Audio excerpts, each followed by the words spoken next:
gostaríamos que vocês falassem um pouco sobre essa passagem no Evangelho segundo o Espiritismo, capítulo 17, Sede perfeitos, caracteres da perfeição.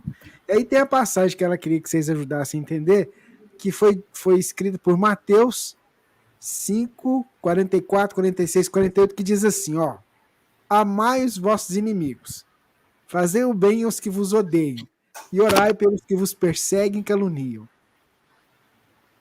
Porque se somente amardes os que vos amam, que recompensa tereis disso? Não fazem assim também os publicanos?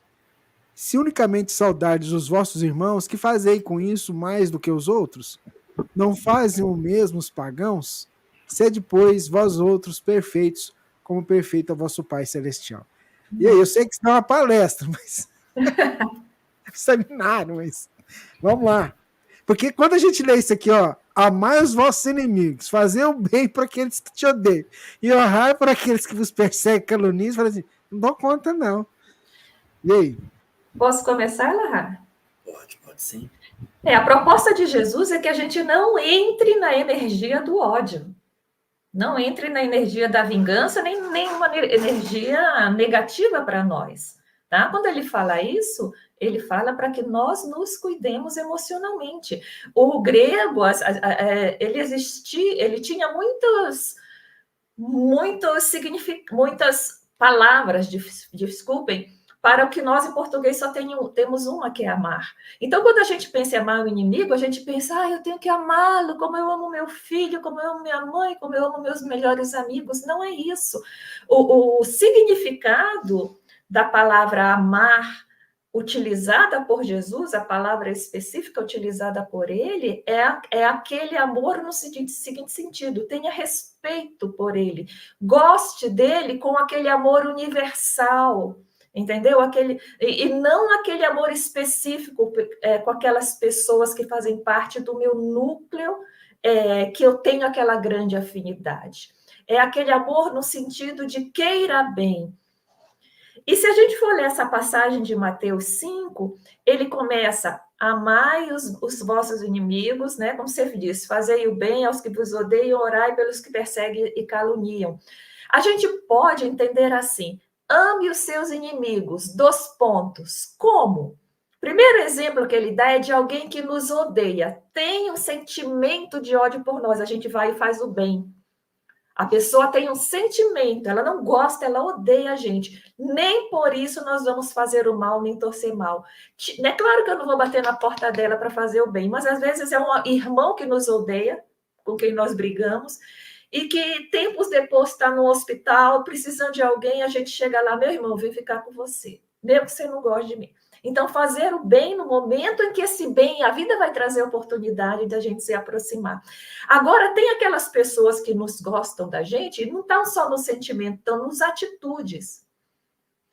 Então, elas nos perseguem, elas nos caluniam, ou seja, elas estão numa atitude contínua de provocar situações para nos fazer o mal.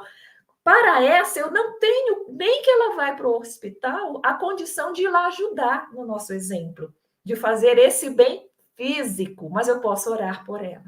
Porque tem pessoas que nos odeiam e agem de modo que eu tenho que me afastar e me proteger.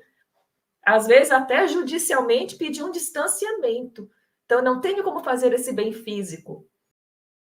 Mas eu posso orar por essa pessoa. Então, a proposta é: não se entregue na mesma energia negativa que o outro se entregue. Mas a nossa energia sempre tem que ser a amorosidade. Se eu não conseguir chegar perto, a oração todos conseguem. Eu acho que ele congelou. Voltou.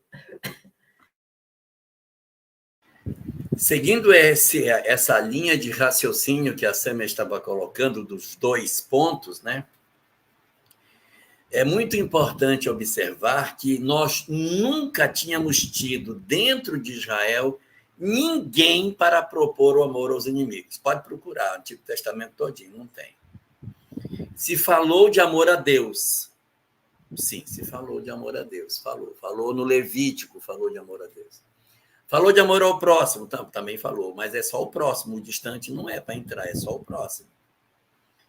Estava no Levítico, um é do Deuteronômio, o amor a Deus é Deuteronômio 6, e Levítico 19, o amor ao próximo. Mas amor ao inimigo, isso não existe dentro do arcabouço do pensamento daquilo que a Torá nos entrega. Amar ao inimigo não está por dentro. Então, quando Jesus fala isso, é um escândalo dentro da visão que os judeus da época apresentavam sobre a vida. E, evidentemente, ele, então, abre 3 possibilidades de melhor entendimento do que significa essa questão. Então, a primeira dessas apresentações que ele dá é essa que a Sâmia já colocou, né? Eu, porém, vos digo, amai os vossos inimigos. Primeiro, fazei bem aos que vos aborrecem, ou os que vos odeiam. Depois, já que não dá para fazer por atos, vai para palavras. Bendizei os que vos maldizem, porque se a pessoa, como a Samia colocou, é uma pessoa perigosa, eu não vou querer fazer bem para quem eu sei que vai me fazer mal. Então, não dá para eu tentar me aproximar e fazer bem. Então, eu vou para uma segunda camada. Eu saio da camada de atos e vou para a camada de palavras. Atos, não deu. Palavras, bendizei os que vos maldizem. A pessoa fala mal de você e você fala bem dela. Aí ela fala mal de você de novo e você fala bem dela novamente. Então, bendizei os que vos maldizem. É uma possibilidade de nós entendermos que sim, que as nossas vidas podem verdadeiramente terem uma história diferente na medida que eu desarmo os ódios falando bem de quem fala mal. Então, se eu puder fazer isso, ótimo, para não gerar o círculo vicioso. Ela disse isso, mas eu vou falar aquilo. Mas tem gente que nem para falar bem dá. Então, você desce mais uma camada. Está no texto de Mateus. Amai os vossos inimigos, fazer bem os que vos aborrecem. Não dá para ação, vai para palavras. Bendizei os que vos maldizem. Não deu, desce mais um. Orai. Orai por quem? Pelos 2 de cima, diz assim. Orai pelos que vos perseguem, que são os primeiros, e os que vos caluniam, que são os segundos. Então, ele vai propor a oração em favor dos nossos desafetos, que, em princípio, parece uma coisa muito fácil de fazer, porque é só orar pela pessoa. Vá tentar orar por alguém que você não gosta e descubra o quanto é difícil. É muito difícil, porque você começa a orar e o coração não quer aceitar o que a boca está dizendo. Mas é o exercício para libertar a alma. Então, quando você nos pergunta o que significa isso, é uma explicação didática de como fazer o amor aos inimigos em 3 etapas: atos, palavras e pensamentos. Aí você vai ver porque do pensamento não dá para ninguém escapar, porque o amor aos inimigos pode, de repente, conseguir de nós apenas uma coisa, mas tem que ser feito, que é orar por aqueles que são hoje ainda desafetos.